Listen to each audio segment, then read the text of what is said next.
Ikakasal na raw ang kapuso aktres na si Carla Abellana sa bago niyang boyfriend na isa raw doktor sa isang private hospital. Gaano nga kaya katotoo ang chikang ito na ibinandera ng talent manager at content creator na si OG Diaz na talaga namang pinagpipiestahan ngayon ng mga marites sa social media? Sa latest episode ng Showbiz Updates YouTube vlog ni Mama Ogs, ibinahagi niya ang nasagap niyang chika tungkol kay Carla at sa mystery guy na nagpapasaya sa kanya ngayon. At ang balita, nalalapit na raw ang wedding ng kapuso star sa doktor niyang jowa. At ang nakaratingang chika sa December na daw, ikakasal si Carla Abellana.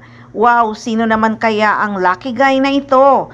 Taga-showbiz ba? Nope, isang pribadong tao, doktor, isang chief medical officer ng isang private hospital sa Quezon City. Ayon yan sa isang source ang pahayag ni Mama Ogs. At ang chika nga, naging boyfriend raw ni Carla ang naturang guy nung nasa high school pa lamang sila hanggang sa mabigyan nga ng chance na mabigyan ng second chance. Kwento pa nga ni OG Diaz, gwapo raw ito in person at chinito. At last August 3 sa 24 oras ay kinumpirma ni Carla na kadate nga niyang lalaki sa litratong ipinost niya sa social media.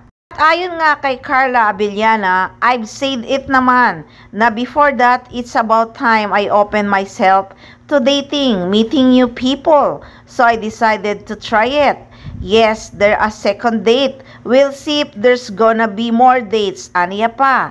Si Tom Rodriguez ang huling nakarelasyon ni Carla. 7 years silang magkasintahan bago ikinasal noong October 23, 2021 at naghiwalay sila noong January 2022.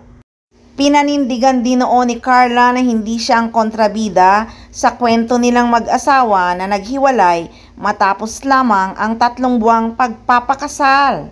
So ayan na nga, nalalapit na raw talaga ang wedding ng kapuso star na si Carla Abellana sa doktor niyang jowa. I don't see the need naman na parang may hard launch or anything. I guess I'm in that point na rin in my life na parang, syempre, pipiliin ko na yung whatever, you know, I publicize or I want to share or keep private. Ayokong masyadong maging cold or sarado sa opportunity na to meet other people. So, yung ganun lang na enjoy lang.